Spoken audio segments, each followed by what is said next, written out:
Welcome to Building My Legacy podcast. This podcast is designed for leaders and entrepreneurs who want to leave a legacy and will provide strategies that focus upon key elements for legacy creation, determining your desired impact and its benefit, increasing your legacy's reach by engaging key stakeholders, planning, prioritizing, and executing. Here's your host, Dr. Lois Sonstegard. Welcome, everybody, to today's Building My Legacy podcast. I have with me today Gretta Scholten. She is a life coach, and she works with people in many walks of life, but in business as well, who are looking to really manage their time, optimize their time so they can have the results that they want. And I think, Gretta, this becomes such a huge issue for those of us who are looking for those next steps of where we want to go for legacy building, especially because many of us have operated in an organism or organization in which we've got lots of people working with us, and we can pass things off, delegate, right? And suddenly, when you're going to start a business or you're going to develop a foundation, as many people do when they're building a legacy, it's like, how do I do this and how do I manage my time so I can optimize it for the results I want? So share with the audience how you got into this, what drew you to time management, and then we'll go from there.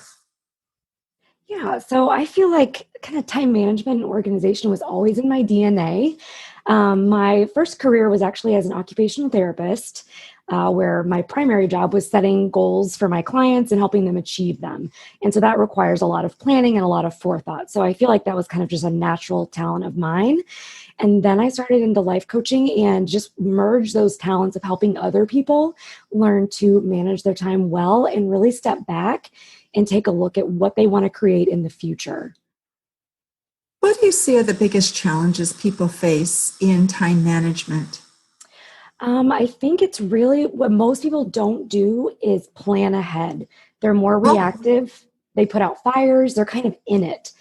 So most people just don't take a step back and look at the big picture and see what they really want to achieve and then break those steps down. I think we kind of, even if we do take a step back, we tend to then just be overwhelmed at the gap between where we are now and where we want to be. And what we don't do is take the time to break down those steps and even look at those steps into kind of bite-sized, easy pieces. So I think it's kind of twofold. So that's a skill in itself to plan ahead. So how do you get people to get to that place? Planning ahead to me implies you have a vision of what that future is going to be. Yeah. So how do you take people down that journey if they're not used to doing that? Yeah, I do think you bring up a good point in terms of knowing where you want to go. If you don't know where you want to go, this piece is going to be really challenging. And I think if you don't know where you want to go, I think there is a lot of trial and error in that gap to kind of figure that out. But once you know where you want to go, I think it really is asking yourself, what do I need to learn? What do I need to do? What am I believing right now about that end goal? And where am I not in belief that I can achieve that end goal? Those do become the steps in terms of planning ahead. So is there a process you walk people through to get there? Because I'm trying to wrap my hands around that. I'm one of those people who loves to plan. So I have probably tried everybody's time management system that there is out there, and then in the end develop my own, right? But I think there's a process. And so what kind of a process do you walk people through? Yeah, I mean, and I do think there are tactics, but the first process really is writing down that list of everything that you don't know how to do and that you need to figure out. And then that next step really is breaking those things down farther and then putting them into a digital calendar. And I don't recommend to-do lists. I don't recommend having lists scattered everywhere. I don't recommend paper calendars. I really do recommend a digital calendar. And then putting in those steps into your calendar as they are completed. So you would write something like, for a blog post, for example, blog post written. into your calendar. It helps our brains really see the vision of it being done. Okay, so part of also what I'm hearing you say is when you do that, you are building in a reward process for the brain. So it's like, okay, brain, do this work. And then you go, brain, good job. You did it. You can check it off. Yeah. Is that part of the psychology behind what you're doing? Yeah, a little bit. And then it's also just really when you look at your calendar, your brain can visualize a lot easier that task in completion rather than as a process. So it just really helps you get into action instead of having this vague idea out there. And that's the other step, is also why we want to break down those bigger things, because if we don't break them down, our brain really indulges in confusion and overwhelm. And that's what really keeps us stuck. And so breaking those tasks down into those bite-sized pieces that are results driven, it really helps us stay in action instead of getting stuck in confusion. So tell me, how many things can you logically put on your calendar in a day and feel like you could succeed at the end of the day? I think that's very different person to person. I think everybody has a different tolerance for what's too much and what's not enough. I really think that piece is very much trial and error. But what I do recommend is at the end of the week, asking yourself, did I produce the things I wanted to produce this week? I think that's a really important question that most of us don't do, is evaluate our weeks and ask ourselves those questions. So do you put that evaluation process right in your calendar as well? Yes. Yes. So you take the time to do it. Good for you. Yes. When I first started many, many years ago, I think it was Odeon in one of his books talked about how important that was for a leader to reflect every Friday on the successes and the areas where they had challenges, and then where they had dropped the ball and what they were going to do differently in the week, so they could actually enter the coming week with changed behavior, which is the challenge, because we tend to run into the next week hoping to just pick up the balls while we're still running. Yeah. And I think that's such an important piece that, because if you don't do that, you just keep repeating the same things, and we're not stepping back to evaluate if those things are effective and useful and making us money or whatever that goal is. I think that the evaluation piece of what worked, what didn't, what I would change every single week will keep you into evolving and growing, and then eventually creating the things that you do want to create. So, Gretta, I'm hearing you say that one of the biggest pitfalls is not taking time. Mm-hmm. And we feel so overwhelmed with time. So talk a little bit about managing time in this digital world. You talk about putting things into your computer or your smartphone so it's immediately available to you. Yeah. What are those? There's other challenges that brings with it. Yes. So if you would talk a little bit about that as well. Yeah, I think most of us feel a little out of control around our phones, or like we can get very sucked into our phones, whether that's news or social media or whatever it is.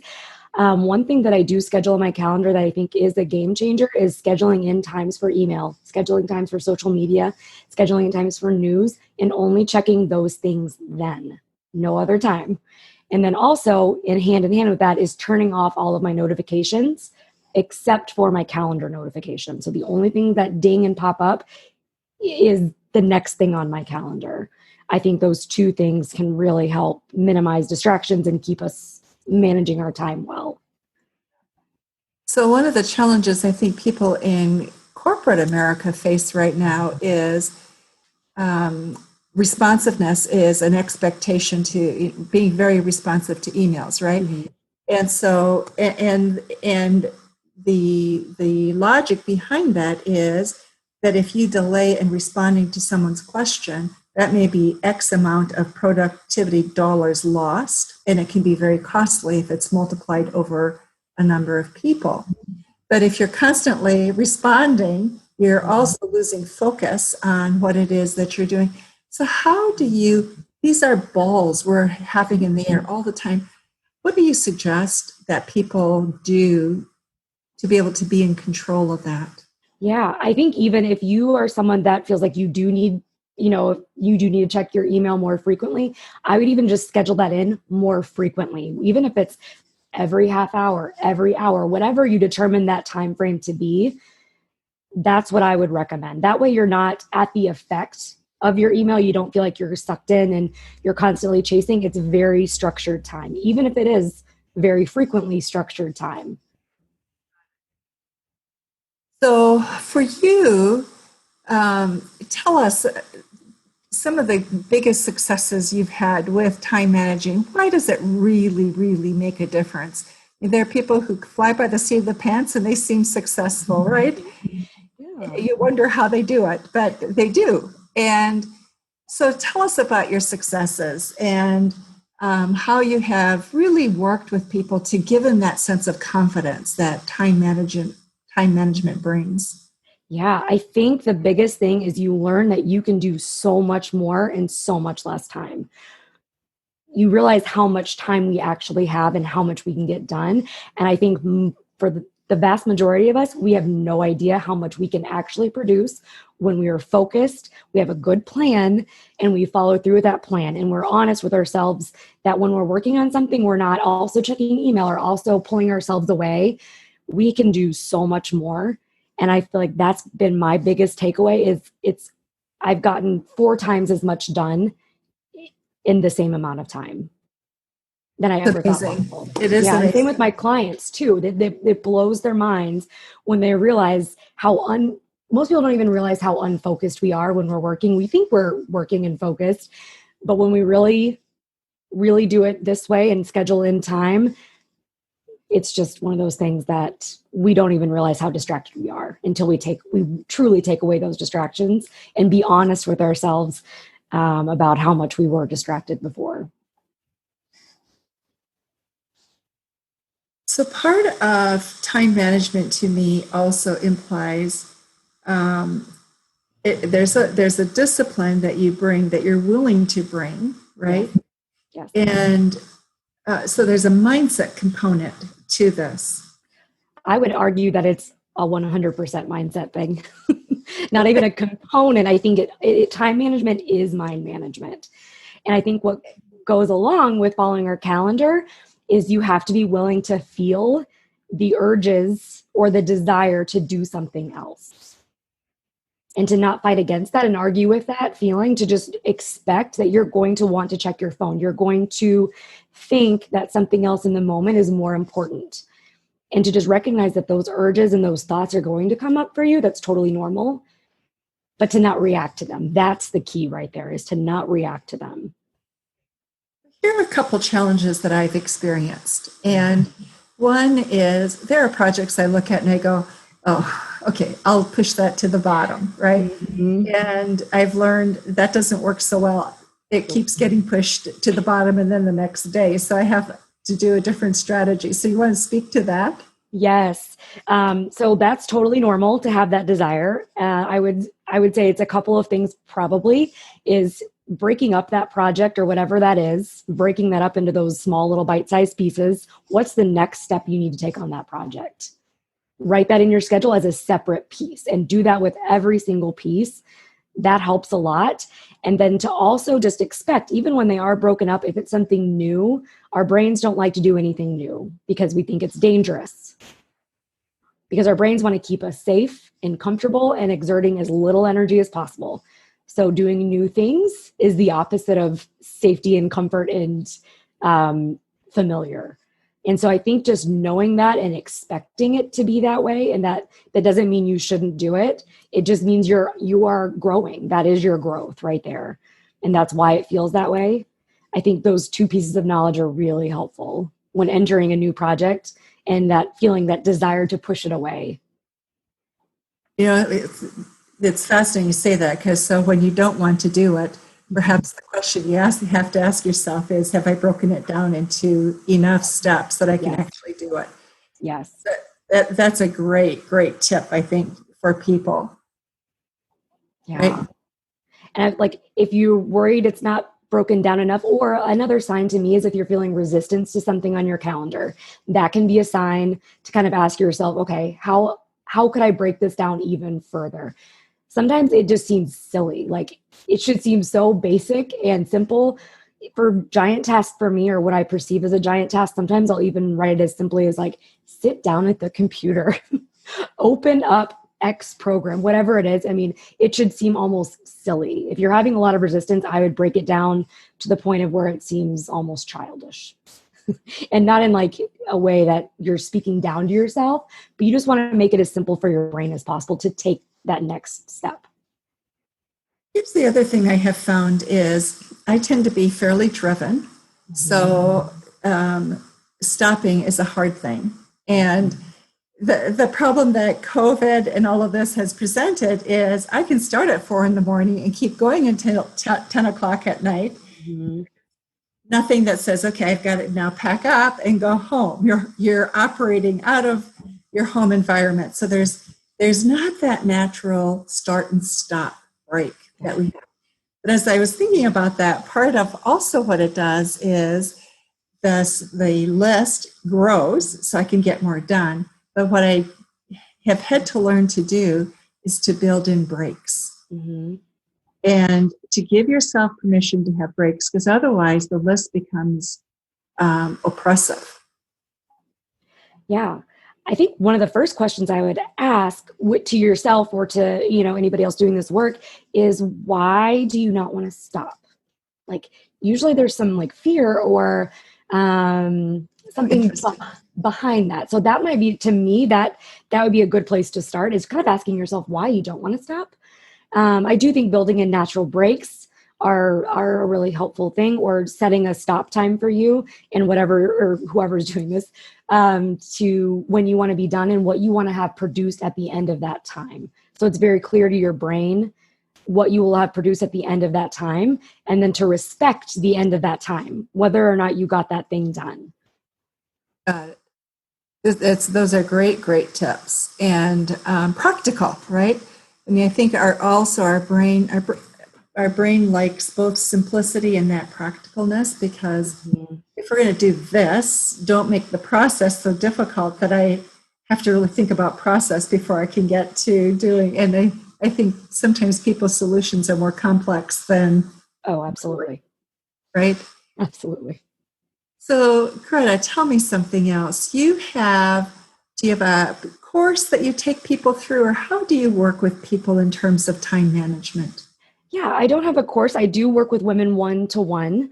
And it's really beautiful in that it's really tailored to each client specifically. There are what I would call the foundational 4 that I take all of my clients through. It's just the work that all of my clients need that I think everybody could benefit from.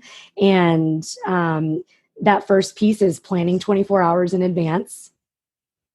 So you have a time frame on when you plan. Okay, great. Yes, yep. Plan 24 hours in advance into a digital calendar. And as we talked about, you want to plan for those results, or the way I like to ask myself is, if I had someone else checking my work, how would they know I was done with that task? What am I going to have to show at the end of that time block? And then the second one is to schedule social media, email, and Slack, if that's a program that you use.